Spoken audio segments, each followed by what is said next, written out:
Assalamualaikum warahmatullahi wabarakatuh.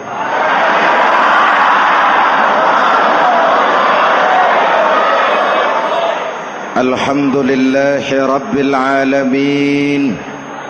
Wassalatu wassalamu ala ashrafil mursalin Sayyidina wa maulana Muhammadin wa ala alihi wa sahbihi ajmain, amma ba'du. Para ulama yang saya muliakan, hadirin hadirat ma'asyiral muslimin yang saya cintai, banyak kita alami perubahan-perubahan yang terjadi, baik perubahan yang menyangkut sosial budaya, lebih-lebih yang menyangkut sosial politik. Yang tidak banyak mengalami perubahan adalah sosial ekonomi. Bahkan angka kemiskinan kita naik menjadi 3/5 dari total penduduk kita hidup di bawah garis kemiskinan, dan 20% diantaranya miskin mutlak.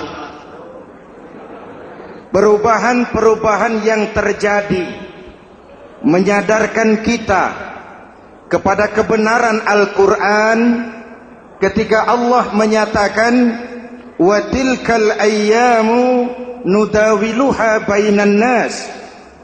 Hari itu kami putar di antara manusia. Ada saat datang, ada waktu pergi. Ada hari lahir, ada saat kembali, ada waktu dilantik, ada saat menyerahkan jabatan. Hari kami putar di antara manusia dan hidup cuma sekadar menunggu giliran. Soalnya kemudian di tengah perubahan-perubahan yang terjadi begitu cepat, what must we do now?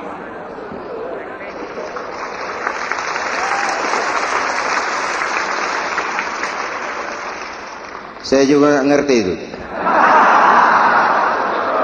Yang penting kan penampilan. Saudara-saudara kaum muslimin di seluruh tanah air, jadi pemimpin adalah pelayan bagi orang yang dipimpinnya. Okelah, perbaikan ekonomi, pembukaan lapangan kerja baru kita serahkan kepada pemerintah, karena kita percaya mereka orang-orang terpilih belaka yang dipilih dengan kepercayaan akan mampu membawa rakyat keluar dari kesulitan. Amin. Tugas kita sekarang di zaman susah meluruskan akidah. Jangan sampai mbah dukun yang naik ke permukaan. Betul? Islam misinya yang pertama membebaskan manusia dari kemusyrikan. 13 tahun Rasul berjuang di Mekah, menanamkan akidah, meluruskan keyakinan, membentuk iman. 13 tahun membebaskan manusia dari belenggu kemusyrikan. 13 tahun menanamkan la ilaha illallah Muhammadur Rasul dengan seluruh konsekuensinya. Kalau saya yakin tidak ada Tuhan selain Allah, saya tidak akan minta tolong kecuali hanya kepada Allah.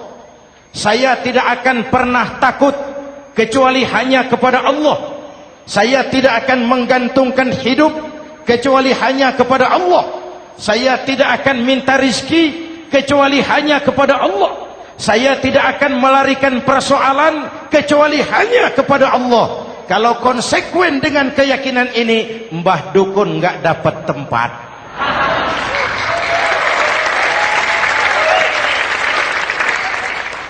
Akur? Ayo lihat secara sederhana. saya sandaran di tiang, tiangnya ambruk, sayanya jatuh. Saya sandaran di tembok, temboknya runtuh, saya juga runtuh. Saya sandaran kepada orang kaya, dia jatuh miskin, saya bangkrut. Saya sandaran kepada jenderal, dia pensiun, saya selesai. Tapi kalau saya sandaran hanya kepada Allah, Allah tidak akan pernah miskin, Allah tidak akan pernah lumpuh, Allah tidak akan pernah terpuruk, dan Allah tidak akan pernah berkurang kekuasaannya.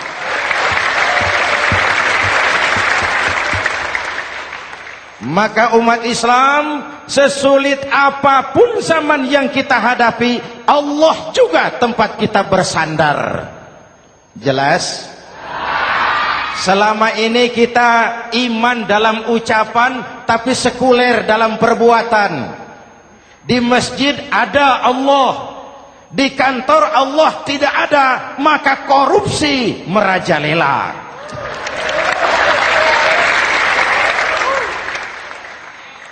Di masjid ada Allah, di pasar Allah tidak ada, maka timbangan tetap curang. Kita iman dalam ucapan, tapi sekuler dalam perbuatan. Oleh karena itu, sesulit apapun zaman yang kita hadapi, iman jugalah pegangan kita, Allah juga tempat kita bersandar. Boleh zaman berubah, akidah jangan sampai goyah.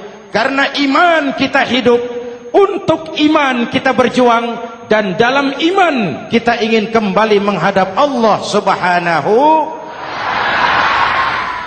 Selama ini manusia Indonesia kita lebih banyak diisi otaknya, hati sering kosong, agama dangkal, akidah rapuh, moral rendah.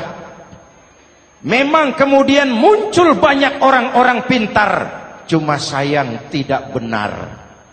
Indonesia kita bangkrut, Indonesia kita terpuruk, Indonesia kita sakit parah kalau diurus orang yang cuma pintar tapi tidak benar.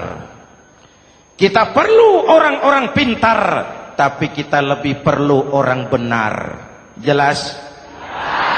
Kalau cuma pintar tapi tidak benar, itu yang sering saya sampaikan, nanti disuruh ngurus beras malah nimbun beras.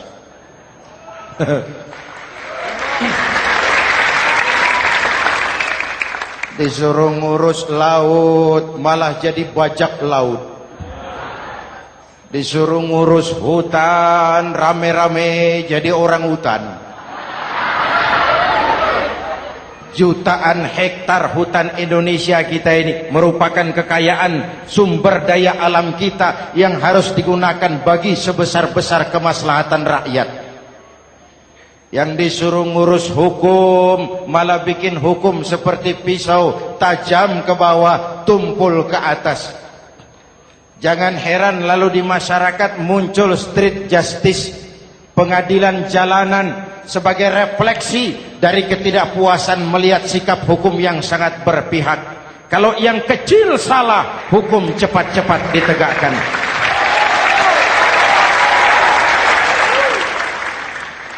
Lihat saja sekarang ini kalau orang terkenal, banyak uang, punya masalah, antri yang bela. Betul? Tapi saudara lihat si Marsinah di Jawa Timur, si Sengkon dan Karta di Jawa Barat, si Udin Bernas wartawan Jogja, terseok-seok mencari keadilan, sampai hari ini urusannya masih remeng-remeng. Kenapa bisa begitu? Jawabannya sederhana, tidak ada fulus. Ada fulus mulus, tidak ada fulus manfus.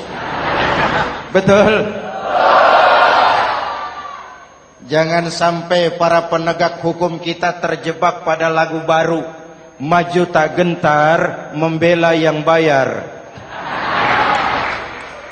Biar bertentangan dengan nurani, biar bertentangan dengan public opini, biar bertentangan dengan rasa keadilan. Siapa yang bayar, itulah majikan. Mau benar atau salah, belain terus. Kalau seperti inilah hukum kita, mafioso keadilan akan tetap gentayangan. Hadirin yang saya hormati, 13 tahun beliau berjuang di Mekah, meluruskan keyakinan, memantapkan akidah, meneguhkan iman. Dari situ segalanya dimulai, dan ke situ segalanya akan menuju. Intan paling mahal, mutiara paling berharga, tidak lain adalah nilai-nilai keimanan. Kalau itu sudah tergadai, apalagi yang bisa kita banggakan dalam kehidupan ini? Kita merasa harta kita berharga, belum ada artinya ketimbang iman. Kedudukan kita punya nilai pun belum ada artinya ketimbang dengan nilai-nilai keimanan. Itu intan paling mahal, itu mutiara paling berharga. Harta baru ada manfaatnya kalau dilandasi dengan iman. Jabatan dan kedudukan baru terasa gunanya kalau dilandasi dengan keimanan. Kalau jabatan lepas dari iman, yang akan lahir Fir'aun baru. Jelas? Kalau harta terlepas dari iman, yang akan muncul adalah konglomerat Korun. Kalau ilmu pengetahuan terlepas dari nilai dasar keimanan, maka yang akan muncul adalah ilmuwan pelacur yang menyalahkan yang benar, membenarkan yang salah untuk kepentingan pribadi. Dan kondisi seperti itu tidak akan membuat kita makin sehat. Oleh karena itu, pada kesempatan ini, pesan pertama saya, menghadapi zaman susah, tetap jaga akidah. Tetap pelihara keyakinan. Kesulitan bukan untuk ditakuti, untuk diatasi. Hidup adalah kerja keras, bukan keajaiban. Perubahan tidak akan datang hanya dengan simsalabim abragadabra. Perubahan tidak akan muncul hanya dengan berandai-andai. Perubahan tidak akan turun dari langit seperti turunnya embun di waktu malam. Perubahan adalah kerja keras. Sehingga Al-Quran membimbing kita, innallaha la yughayyiru ma biqaumin hatta yughayyiru ma bi anfusihim. Allah tidak akan mengubah keadaan suatu bangsa kalau mereka tidak mau mengubah apa yang ada di dalam diri mereka. Yang ada di dalam diri itu rule of thinking, state of mind, cara kita berpikir, cara kita memandang kehidupan, cara kita mengatasi persoalan. Hadirin yang saya hormati, inilah iman. Berangkat dari ini kita menyadari, ini ujian buat kita rakyat. Dan kita rakyat Indonesia ini kalau sama susah sih sudah kenyang. Ya Pak? Ya Pak? Kita ini sebagai bangsa mengalami apa yang disebut oleh Bung Karno up and down. Naik, turun, timbul, tenggelam, pasang, surut. 350 tahun dijajah oleh Belanda, kita susah. Berangkat Belanda, masuk Jepang, susah lagi. Pergi Jepang, datang nikah, susah lagi. Lalu kita merdeka, dirongrong oleh berbagai pemberontakan, susah lagi. Makan bulgur, antri minyak. Lalu PKI berontak, susah lagi. Muncul orde baru, lama-lama susah lagi. Orde baru selesai, naik reformasi, mulai repot nasi, susah lagi.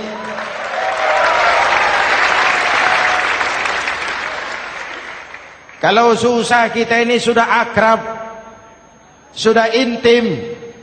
Mestinya kalau sudah susah seperti itu, jangan salah sikap menyikapi kesusahan. Jangan sampai kita potong kompas, ambil jalan pintas, terjebak menghalalkan segala cara. Itu tidak akan menguntungkan, itu tidak akan menyelesaikan. Kalaupun selesai, nampaknya penyelesaian sesaat, dan penyelesaian sesaat bukan penyelesaian yang sebenarnya. Karena itu tetaplah dalam koridor keimanan. Boleh zaman berubah, akidah jangan sampai goyah. Silahkan masa berganti, tapi keyakinan jangan mati. Sekali la ilaha illallah, sampai tetes darah paling penghabisan, tetap la ilaha illallah. Sanggup? 3 orang. Sanggup? 21. Sanggup? Kalau sanggup kita harus konsekuen. Saudara-saudara di seluruh tanah air, misi yang kedua dari Islam setelah membebaskan manusia dari kemusyrikan, membebaskan manusia dari ras diskriminasi, mengikat manusia dengan tali akidah. Sebelum Islam datang, manusia dibedakan oleh warna kulit, manusia dibedakan oleh faktor keturunan, manusia dibedakan oleh faktor harta dan benda. Adalah Rasul yang mengajarkan, innallaha la yanzuru ila suwarikum wala ila amwalikum walakin yanzuru ila qulubikum wa a'malikum. Allah tidak melihat potonganmu, Allah tidak melihat hartamu. Yang Allah lihat itu adalah hatimu dan amal perbuatanmu. Jauh sebelum Amerika teriak-teriak membanggakan apa yang mereka sebut sebagai Declaration of Independence, Nabi sudah mengajarkan kepada kita semua, An-nas kulluhum li Adam wa Adam min turab, la fadla li Arabiyyin ala ujamiyyin illa bittaqwa. Seluruh manusia berasal dari Adam. Adam diciptakan dari tanah. Tidak ada kelebihan Arab dengan yang bukan Arab kecuali takwanya. Jauh sebelum Amerika mencanangkan bahwa semua manusia dilahirkan sama, that all men are created equal.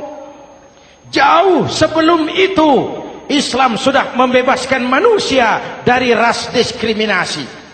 Apa dalam konteks kekinian menghadapi zaman susah tetap jaga kerukunan? Ya Pak, ya Bu, oi Bu. Menghadapi zaman susah tetap jaga kerukunan, baik antar umat seagama, antar umat beragama, maupun antar umat beragama dengan pemerintah.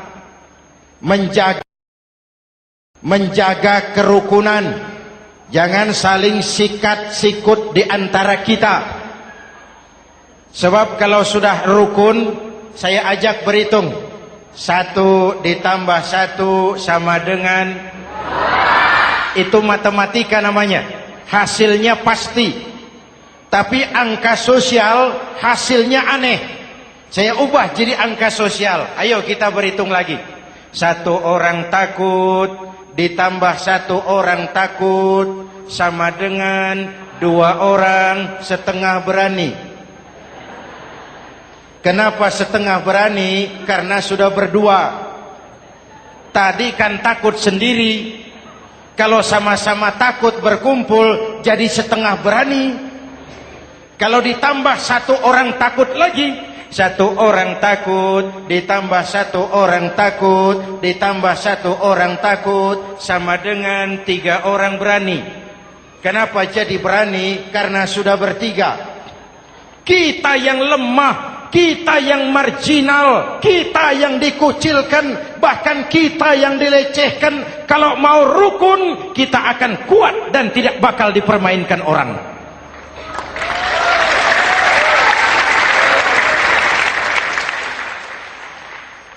Tapi kalau rukunnya yang satu mau menikam yang lain, saya ajak berhitung lagi.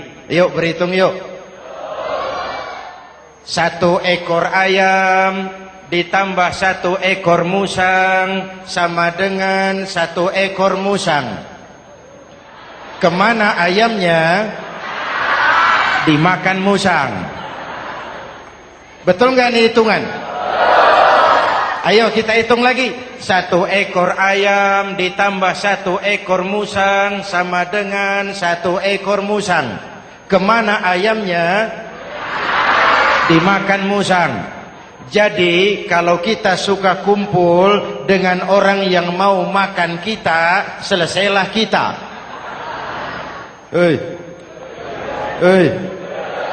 Maka kalau merasa kita ini ayam, yuk kumpul sama-sama ayam, pulang ke kandang ayam.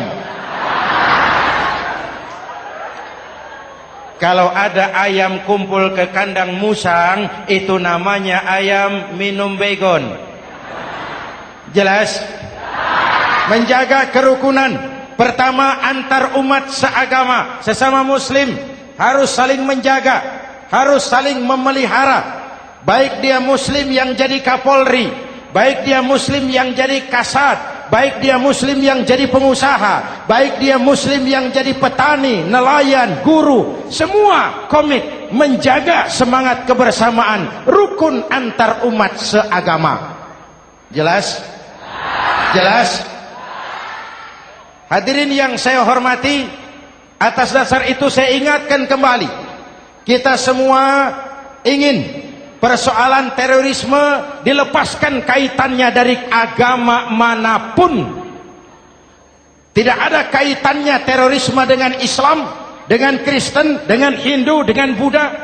Tidak ada kaitannya terorisme dengan pondok pesantren.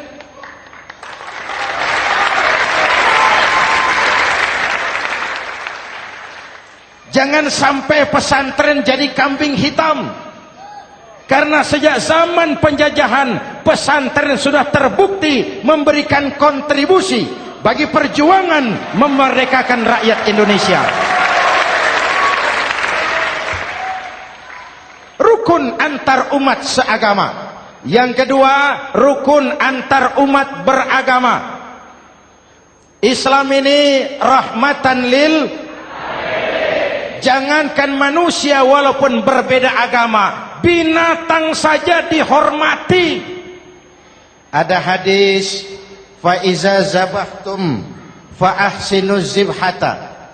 Kalau kamu menyembelih hewan, sembelihlah dengan cara yang terbaik. Jangan menyembelih ayam dengan pisau tumpul. Itu namanya tidak berperi kebinatangan. Yang kecil lagi, saudara buka babul istinja, makruh buang air kecil di tanah yang berlubang. Sebab apa? Pertama, menjaga kesehatan. Siapa tahu di lubang yang saudara buang air kecil itu ada gas beracun. Kalau tidak, melindungi binatang yang ada di dalam lubang. Siapa tahu di lubang yang saudara buang air kecil itu ada semut sedang rapat membahas terorisme. Apa dosanya lalu mati dikencingi? Ini namanya rahmatan lis semut. Binatang saja dilindungi. Maka perbedaan agama tidak harus menyebabkan kita bertolak belakang. Perbedaan agama bukan alasan untuk saling bermusuhan. Apalagi kita sudah menyadari tentang kemajemukan kita, tentang kebinekaan kita, tentang keragaman kita. Rukun antar umat beragama. Saling menghormati, saling menghargai, tapi tetap dalam batas lakum dinukum. Lalu rukun antar umat beragama dengan pemerintah. Hadirin yang saya hormati, yang benar kita dukung, yang salah kita perbaiki dan kita tegur menurut cara-cara yang diajarkan oleh agama kita. Dan sholat berjamaah, pendidikan bernegara yang paling bagus. Tadi kita sholat ada imam, ada makmum, betul? makmum wajib ikut imam kalau imam benar sholatnya. Rakyat wajib ikut pemimpin kalau pemimpin benar mimpinnya. Masyarakat Islam ini loyal.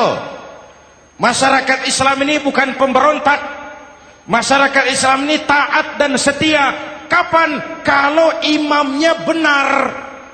Imam takbir, makmum. Imam ruku, makmum. Imam i'tidal, makmum. I'tidal. Imam sujud, makmum. Tapi kalau imam keliru, mestinya imam ruku malah sujud. Salah imam ini. Tegur. Siapa yang wajib negur? Makmum yang saf terdepan. Anggota DPR.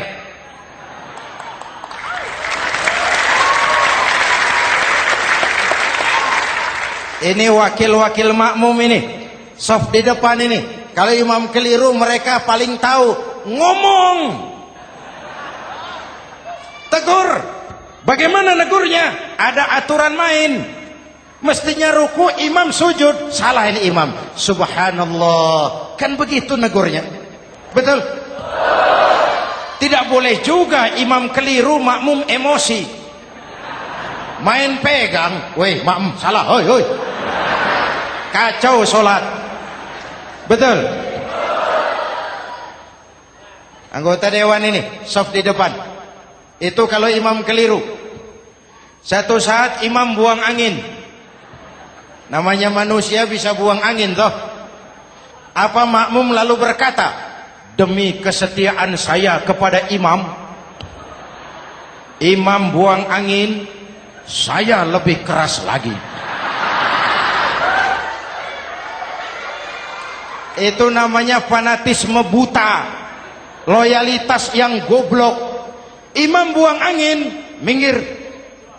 Iyyaka na'budu wa iyyaka nasta'in. Sampai situ imam buang angin, minggir imam. Lalu saf yang di depan maju. Tidak usah bikin solat baru, teruskan pekerjaan imam. Ihdinas siratal mustaqim. Teruskan.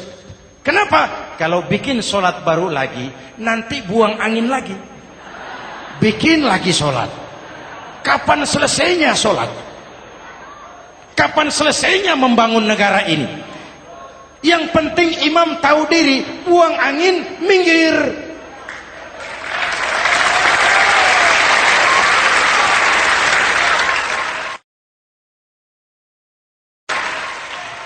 Ini kacaunya solat berjamaah kita sekarang. Kacaunya negeri kita sekarang. Banyak imam sudah buang angin, gengsi. Diam aja merasa nggak punya salah. Dikasih tahu sama makmum, imam tadi buang angin ya, malah jawab sedikit. Apa kalau sedikit lalu tidak batal sholat itu? Mekanisme kehidupan sosial yang diatur lewat tuntunan sholat berjamaah. Sehingga Nabi berpesan, kun imaman muta'an au ma'muman muti'an fala takun thalisan jazu'a. Kalau jadi pemimpin, jadilah pemimpin yang ditaati. Kalau jadi makmum, jadilah makmum yang mentaati. Jangan jadi golongan ketiga pemecah belah. Di depan tidak jalan, di belakang takut, ditaruh yang di tengah, di depan didorong, yang belakang ditendang. Ini namanya biang kerok. Saudara-saudara, dari uraian singkat ini saya ambil beberapa catatan pokok. Pertama, kalau ada intan paling mahal, kalau ada mutiara paling berharga dalam hidup kita, itu tidak lain adalah karena keyakinan. Hidup jadi indah, hidup jadi berharga, hidup jadi berarti kalau didasari atas sebuah keyakinan. Dan keyakinan itu tidak lain adalah nilai iman kita, akidah kita kepada Allah Subhanahu wa ta'ala. Yang kedua, tetap menjaga kerukunan. Sesulit apapun zaman yang kita hadapi, kita tetap harus menjaga semangat kebersamaan. Kita harus tetap menjadi lem perekat yang menjaga keutuhan, baik sebagai bangsa maupun sebagai umat. Perbedaan adalah wajar, harus dihormati sebagai ciri kehidupan berdemokrasi. Tapi jangan perbedaan menjadi sebab kita bermusuhan, dan jangan perbedaan menyebabkan kita saling berpecah belah. Hormati perbedaan, jangan perbedaan dipandang sebagai permusuhan. Dengan akidah yang kuat dan kebersamaan yang kokoh, ayo kita hadapi kesulitan, kita atasi kesulitan, dan dengan kerja keras untuk menyongsong hari esok yang lebih pasti. Mari kita Fatihah, semoga Allah memelihara kita bangsa Indonesia. Ala hadhihi niyyah wa ila hadratin Nabi. Al-Fatihah.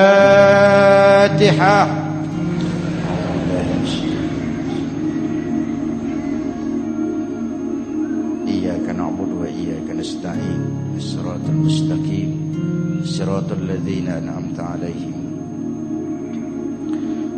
Bismillahirrahmanirrahim. Amin. Alhamdulillahi rabbil alamin. Allahumma salli wa sallim mubarak ala sayyidina Muhammadin wa ala alihi wa sahbihi ajma'in. Allahumma rabbana taqabbal minna salatana wa siyamana wa qiyamana wa takhassu'ana wa ta'abbudana wa tammim taksirana ya arhamar rahimin. Allahumma aslih man fi salahihi salahul muslimin. Allahumma ahlik man fi halakihi salahul muslimin. Allahumma rabbana la tu'akhizna in nasina aw akhtana. Rabbana wa la tahmil alaina isran kama hamaltahu ala alladhina min qablina. Rabbana wa la tuhammilna ma la taqata lana bih wa'fu 'anna waghfir lana warhamna anta maulana fansurna 'alal qaumil kafirin. Allahumma ij'alna minas su'ada'il maqbulin wa la taj'alna minal ashqiya'il mardudin. Afdalu ma qultuhu ana wan nabiyyuna min qabli. La ilaha illallah.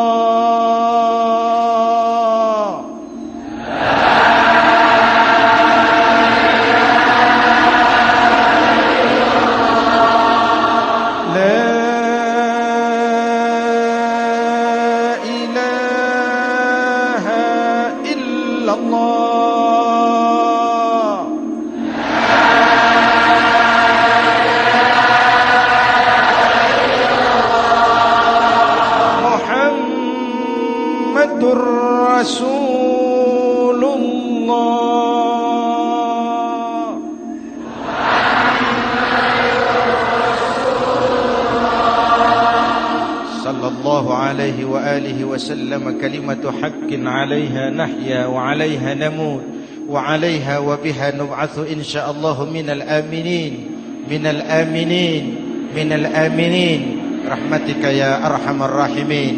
صلى الله على سيدنا محمد وعلى آله وصحبه أجمعين.